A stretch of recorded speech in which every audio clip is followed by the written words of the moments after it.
नमस्कार दोस्तों, स्वागत है आप सभी का इलेक्ट्रॉनिक्स मैकेनिक्स आईटीआई की इस न्यू सीरीज़ में, जिसमें कि दोस्तों हम पढ़ेंगे थ्योरी के बारे में। सभी चैप्टर को, सभी टॉपिक को एक एक करके कंप्लीट करने वाले हैं, जो हमारे एग्ज़ाम में आता है, टेक्नीशियन के एग्ज़ाम में आता है। और ये सीरीज़ दोस्तों आप सभी के सभी टेक्निक्स एग्ज़ाम के लिए हेल्प रहने वाली है, चाहे वो इसरो का हो या फिर डीआरडीओ को हो।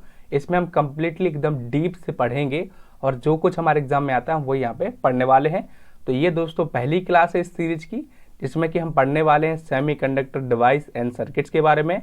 आप सभी लोगों की थ्योरी में दोस्तों ये चैप्टर है सेमीकंडक्टर डिवाइस यानी अर्धचालक युक्तियों के नाम से होगा, जिसमें कि दोस्तों हम पढ़ते हैं अपने सेमीकंडक्टर मटेरियल्स के बारे में, कंडक्टर के बारे में, इंसुलेटर के बारे में, डायोड, ट्रांजिस्टर, एम्पलीफायर, ऑसिलेटर वगैरह वगैरह, इन सभी की इसमें हम स्टडी करते हैं। तो चलिए दोस्तों टाइम वेस्ट नहीं करते हुए वीडियो को शुरू करते हैं। तो ये दोस्तों पहली क्लास है, इसी तरीके से आपको क्लासेस मिलते जाएंगे, 1 2 3 4 ऐसे चलता जाएगा। और अगर कोई हैंड रिटन पीडीएफ होता है, फिर कोई नोट्स होता है, तो वो आप सभी को टेलीग्राम चैनल पर प्रोवाइड करा दिए जाएंगे, तो आप टेलीग्राम को ज्वाइन करना ना भूलें। तो चलिए दोस्तों शुरू करते हैं।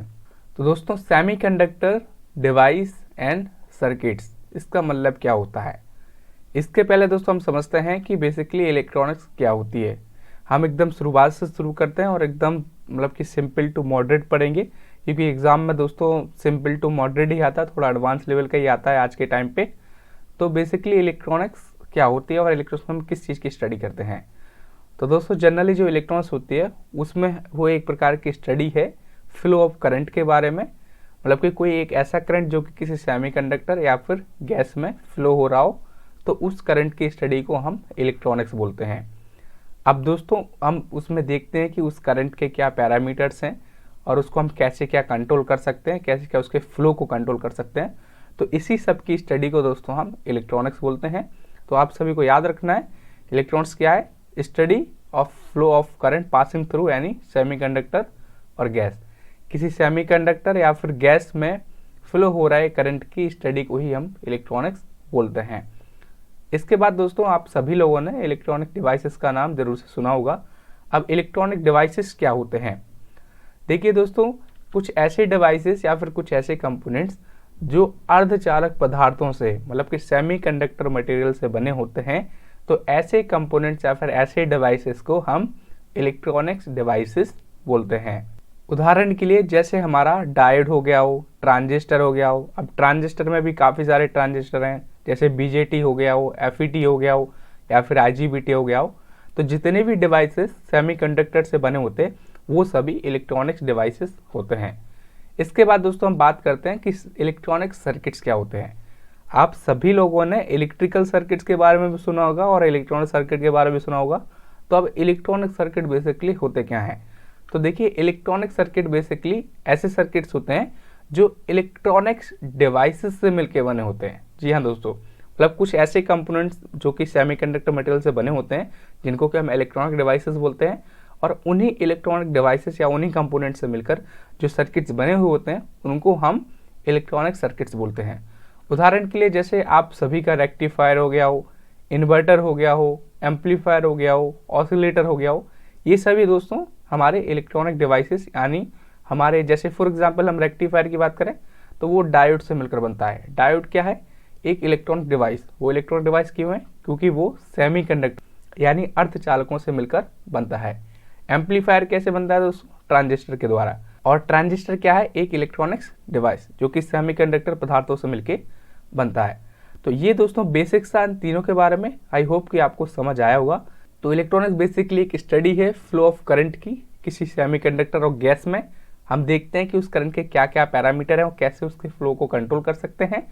इसके बाद इलेक्ट्रॉनिक डिवाइसेस दोस्तों कुछ ऐसे कंपोनेंट्स जो कि अर्धचालक पदार्थों से मिलकर बने होते हैं, वो सभी क्या कहलाते हैं? Electronics devices.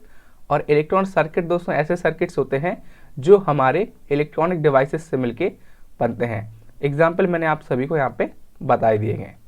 तो दोस्तों अब हम डिस्कस करते हैं बोर का परमाणु मॉडल, बोर्स एटॉमिक मॉडल। आप सभी लोगों ने क्लास 11 12th में इसके बारे में ज़रूर से पढ़ा होगा। देखिए दोस्तों, ये हमें पढ़ना ज़रूरी क्यों है?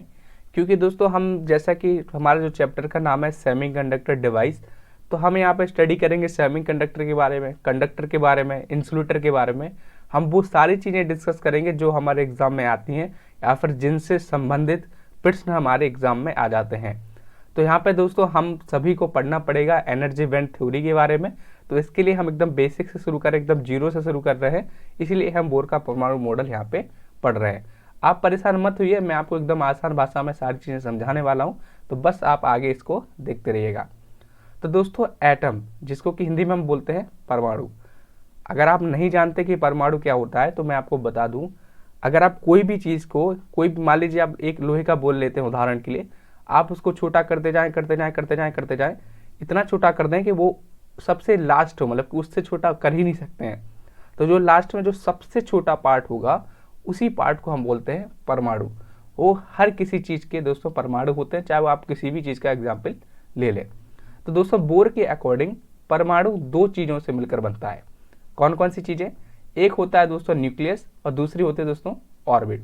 मतलब कि हर किसी परमाणु में दो चीज़ें होती हैं, एक तो होता है नाभिक और दूसरी होती है उसकी कक्षाएं। अब दोस्तों न्यूक्लियस में होती हैं दो चीज़ें, एक तो होता है हमारा न्यूट्रॉन, एक होता है हमारा प्रोटॉन। उसके बाद दोस्तों जो हमारी कक्षाएं होती हैं जिसको कि हम ऑर्बिट्स बोलते हैं, तो उन कक्षाओं में दोस्तों होते हैं हमारे इलेक्ट्रॉन। तो यहाँ पे आप देख सकते हैं, यहाँ पे मैंने एग्जाम्पल के लिए एक परमाणु का स्ट्रक्चर बनाया हुआ है। तो ये बीच में दोस्तों ब्लैक पार्ट दिख रहा है, ये इसका नाभिक है और नाभिक में N यानी न्यूट्रॉन, P यानी प्रोटॉन है और इसके चारों ओर आप देख रहे हैं सर्कुलर में ये हमारे ऑर्बिट्स हैं, कक्षाएं हैं। और यहाँ पे मैंने इनको नाम दिया हुआ है N1, N2 और N3, ये हमारी कक्षाएं हैं। अब देखिए मैंने आप सभी को बताया कि जो ये कक्षाएं हैं इन कक्षाओं में होते हैं हमारे इलेक्ट्रॉन। अब देखिए किस कक्षा में कितने इलेक्ट्रॉन होते हैं, तो इसको दोस्तों इसके लिए होता है एक फॉर्मूला जिसकी मदद से हमें पता करते हैं, और जो फॉर्मूला होता है वो होता है 2n²। अब देखिए जो n है यहाँ पे, n यानी नंबर ऑफ ऑर्बिट्स है। मान लीजिए अगर दूसरी ऑर्बिट से मतलब कि दूसरी कक्षा का हमें पता करना है कि उसमें कितने इलेक्ट्रॉन होंगे मैक्सिमम, तो हमें n की वैल्यू उस टाइम 2 रखनी है। अगर हमें तीसरी कक्षा का पता करना है तो n की वैल्यू हमें 3 करनी है। तो अब सबसे पहले हम पता करते हैं कि हमारी पहली ऑर्बिट्स में कितने इलेक्ट्रॉन आ सकते हैं। तो n की जगह हम 1 करेंगे, 1 का फिर स्क्वायर करेंगे, उसके बाद जो कैलकुलेशन करेंगे तो वो हमारा आएगा 2 इलेक्ट्रॉन। यानी पहली कक्षा में मैक्सिमम यहाँ पे 2 इलेक्ट्रॉन होंगे। दूसरी कक्षा की बात करें तो n की वैल्यू हम 2 रखेंगे, तो अगर हम कैलकुलेशन करेंगे तो टोटल यहाँ पे 8 होगा, मतलब कि दूसरी कक्षा में मैक्सिमम 8 इलेक्ट्रॉन होंगे। इसी प्रकार से हम तीसरी में रखेंगे, तीसरी यानी 3 रखेंगे n की वैल्यू, और 3 3 9 × 2 करेंगे तो यहाँ पर टोटल 18 आ जाएगा। यानी जो तीसरी ऑर्बिट है, जो तीसरी कक्षा है, उसमें मैक्सिमम 18 इलेक्ट्रॉन होंगे। तो इस फॉर्मूले से दोस्तों आप 2n² से आप पता कर सकते हैं कि किस कक्षा में मैक्सिमम कितने इलेक्ट्रॉन होंगे। इसी प्रकार से चौथी कक्षा है अगर किसी एटम की, तो आप जो है उसमें n की वैल्यू को 4 रखेंगे और पता आप कर सकते हैं। अब यहाँ पर दोस्तों हम उदाहरण के लिए ले लेते हैं, सिलिकॉन का उदाहरण लेते हैं। सिलिकॉन हम सभी जानते हैं एक अर्धचालक पदार्थ है। तो सिलिकॉन का एटॉमिक नंबर यानी परमाणु क्रमांक, तो सिलिकॉन का परमाणु क्रमांक कितना होता है दोस्तों? 14 होता है। ये हम सभी लोगों ने दोस्तों 11th-12th में पढ़ा हुआ है, ठीक है। अगर आप नहीं जानते कि परमाणु क्रमांक क्या होता है, एटॉमिक नंबर क्या होता है, तो दोस्तों किसी भी एटम में इलेक्ट्रॉन और प्रोटॉनों की संख्या को ही हम क्या बोलते हैं? परमाणु क्रमांक। तो सिलिकॉन का एटॉमिक नंबर यानी परमाणु क्रमांक कितना है? हमारा 14 है। तो इसका मतलब क्या है कि इसमें 14 इलेक्ट्रॉन होंगे और 14 ही इसमें क्या होंगे? प्रोटॉन। आई होप कि आपको यहाँ पर समझ आ गया होगा। अगर दोस्तों आपको वीडियो में समझ आ रहा है तो आप नीचे लाइक ज़रूर से कीजिएगा वीडियो को। तो चलिए हम आगे देखते हैं। अब देखिए ये तो हमने पता लगा लिया कि सिलिकॉन में जो टोटल नंबर ऑफ इलेक्ट्रॉन है वो है कितने? 14। अब हम इनको कक्षाओं में रखते हैं कि किस कक्षा में कितने इलेक्ट्रॉन यहाँ पे होंगे। तो जैसा कि दोस्तों अभी हमने अपने फॉर्मूले से पता किया था कि 2n² से जो हमने पता किया था कि पहली ऑर्बिट में मैक्सिमम 2 इलेक्ट्रॉन हो सकते हैं। तो चलिए पहली कक्षा में हमारे यहाँ पे 2 इलेक्ट्रॉन हो गए। ये दोस्तों हम सिलिकॉन एटम की बात कर रहे हैं यहाँ पे, और सिलिकॉन के ही ये इलेक्ट्रॉन हम कक्षाओं में शो कर रहे हैं। इसके बाद हम बात करते हैं सेकेंड ऑर्बिट की। तो सेकेंड ऑर्बिट्स में मैक्सिमम कितना? 8 इलेक्ट्रॉन हो सकते हैं। तो सेकेंड ऑर्बिट्स में हमारे ये यहाँ पे 8 इलेक्ट्रॉन हो गए। अब दोस्तों हम बात करें तीसरी कक्षा की, तो तीसरी कक्षा में जैसे कि हमें पता है मैक्सिमम 18 इलेक्ट्रॉन हो सकते हैं। लेकिन यहाँ पर अगर आप काउंट करें इन कक्षाओं में इलेक्ट्रॉन, तो दूसरी कक्षा में 8 और पहली में 2, यानी 10 इलेक्ट्रॉन तो ऑलरेडी फिल हो चुके हैं। और जैसा कि हमने पढ़ा था अपने सिलिकॉन में कि सिलिकॉन में जो इलेक्ट्रॉनों की संख्या होती है वो होती है 14, तो 14 में से 10 जाएंगे तो बता 4, मतलब कि 10 इलेक्ट्रॉन तो ऑलरेडी फिल हो चुके हैं, अब 4 ही इलेक्ट्रॉन बचे हैं। तो ये 4 इलेक्ट्रॉन दोस्तों होते हैं हमारी लास्ट कक्षा में या फिर तीसरी कक्षा में। ये होता है दोस्तों सिलिकॉन एटम का स्ट्रक्चर। तो इस तरीके से दोस्तों आप सभी लोगों ने देखा होगा कि जो सिलिकॉन होता है, सिलिकॉन का परमाणु होता है, उसके आउटर सेल में मतलब कि बाहरी कक्षा में 4 इलेक्ट्रॉन होते हैं। ये आप सभी लोगों ने अक्सर पढ़ा होगा, जिनको कि हम दोस्तों यहाँ पे बैलेंस इलेक्ट्रॉन बोलते हैं। ये मैं आप सभी को आगे बताऊंगा। अब यहाँ पर दोस्तों जैसे जैसे जो इलेक्ट्रॉन है इनकी दूरी न्यूक्लियस से बढ़ती जाती है, उतनी ही उनकी एनर्जी बढ़ती जाती है। जैसे मान लीजिए यहाँ पर जो पहली कक्षा है वो न्यूक्लियस के पास में होगी, उसके बाद दूसरी कक्षा है वो न्यूक्लियस से दूर होगी, तीसरी कक्षा न्यूक्लियस से और दूर होगी। तो जैसे जैसे दोस्तों यहाँ पे ऑर्बिटल डिस्टेंस इंक्रीज होता जाएगा, हमारी एनर्जी यहाँ पे बढ़ती जाएगी। अब हम इस एनर्जी को एक ग्राफ के रूप में यहाँ पे प्रदर्शित करते हैं। मान लीजिए जो पहली कक्षा है इसमें जो इलेक्ट्रॉन है उनकी कुछ एनर्जी है, वो हम कुछ इस तरीके से यहाँ पे शो करते हैं। ये ऊपर दोस्तों एनर्जी बढ़ते क्रम में शो हुई है। तो सबसे पहले दोस्तों है हमारा यहाँ पे न्यूक्लियस, तो ये हमारा न्यूक्लियस है, इसके बाद ही हमारी ऑर्बिट्स हैं। अब मान लीजिए जो हमारी पहली ऑर्बिट्स है इसमें जितने भी इलेक्ट्रॉन हैं, सभी इलेक्ट्रॉनों की कुछ ना कुछ एनर्जी है, तो उस एनर्जी को हम एक लेवल दे देते हैं। तो मान लीजिए उसकी एनर्जी कुछ इस तरीके से है, यानी फर्स्ट एनर्जी लेवल। उसके बाद सेकेंड ऑर्बिट्स में जितने इलेक्ट्रॉन होंगे तो उनकी भी कुछ ना कुछ एनर्जी होगी, तो सेकेंड एनर्जी लेवल। इसी प्रकार से थर्ड ऑर्बिट्स के इलेक्ट्रॉनों की कुछ ना कुछ एनर्जी होगी, तो थर्ड एनर्जी लेवल। तो इस तरीके से दोस्तों हम एक सिंगल एटम की, ये देखिए अभी एक ही परमाणु की बात हो रही है, तो इस तरीके से हम एक परमाणु के जो इलेक्ट्रॉनों की एनर्जी है उसके ग्राफ को इस तरीके से शो कर सकते हैं। इसको हम बोलेंगे energy level diagram of single atom. यहाँ पे हमने क्या किया है, जो हमारी एनर्जी है मतलब कि उसको हमने डिस्क्रीट फॉर्म में यहाँ पे प्रदर्शित किया हुआ है। तो ये आपको यहाँ पर याद रखना है।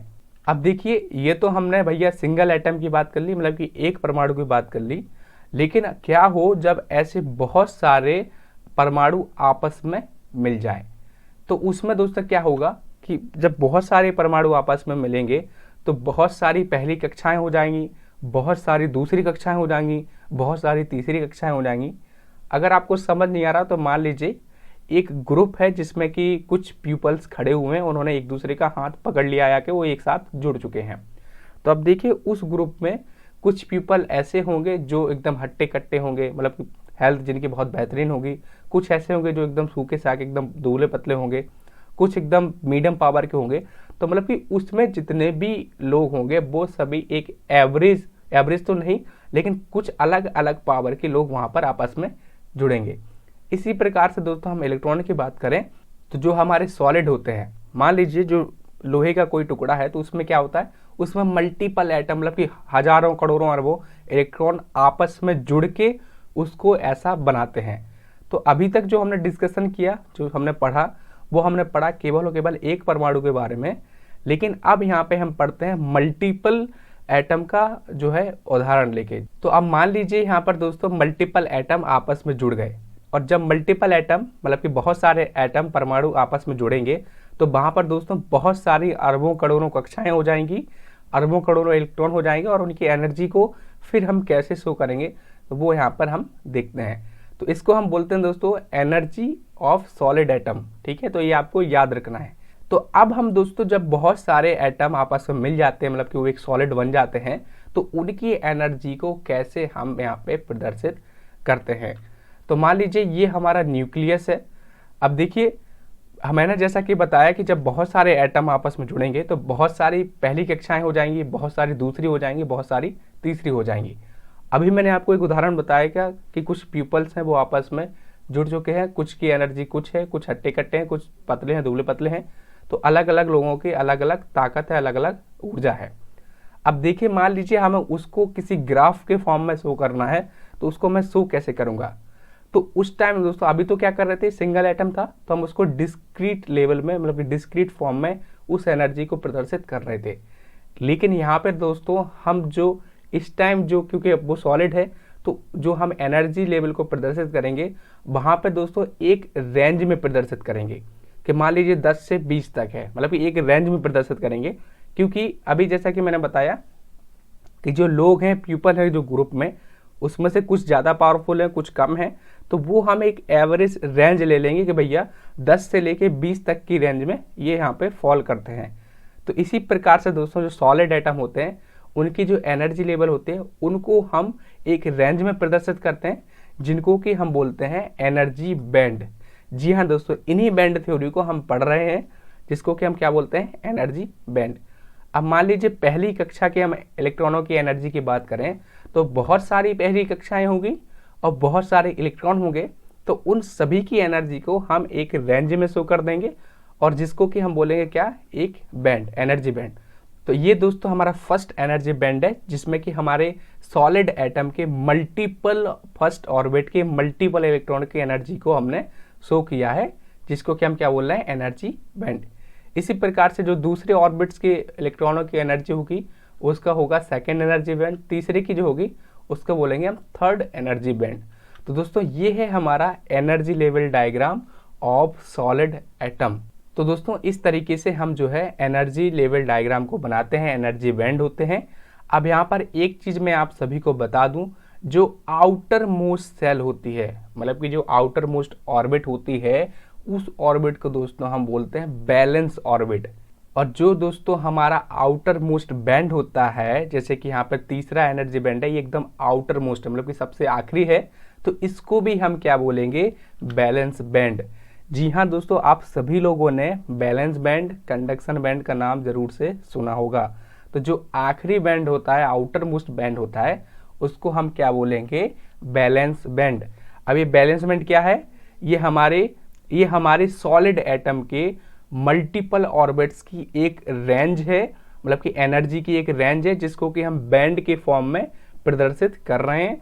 और जो आउटर मोस्ट बैंड है, मतलब कि जो बैंड है, उसको हम क्या बोल रहे हैं, बैलेंस बैंड। तो इस तरीके से दोस्तों यहाँ पे ये सारी कंप्लीट थ्योरी थी। अगर आपको कहीं डाउट रह गया हो या फिर कहीं आपके कोई सुझाव हो तो नीचे कमेंट सेक्शन में कमेंट करके आप ज़रूर से बताइएगा। अगर आपको अच्छा लगा हो, वीडियो समझ आया हो, तो उसको आप लाइक ज़रूर से यहाँ पे कीजिएगा, शेयर कीजिएगा अपने दोस्तों के साथ, ताकि वो लोग भी इसको देख सकें। इसके बाद दोस्तों नेक्स्ट वीडियो में हम इसके आगे कवर करेंगे, जिसमें कि हम अपनी स्टडी करेंगे energy band of conductor, insulator और सेमीकंडक्टर के बारे में। कंप्लीटली डिटेल से पढ़ने वाले हैं, ऐसा कि एग्जाम में जब आए तो हम उसको समझ पाएँ, मतलब कि जो जो हमारे कॉम्पिटिटिव एग्जाम में आएगा तो उस सभी चीज़ों को हम यहाँ पे पढ़ने वाले हैं। तो इस वीडियो में दोस्तों इतना ही, मिलते हैं फिर किसी वीडियो में। जय हिंद, वंदे मातरम।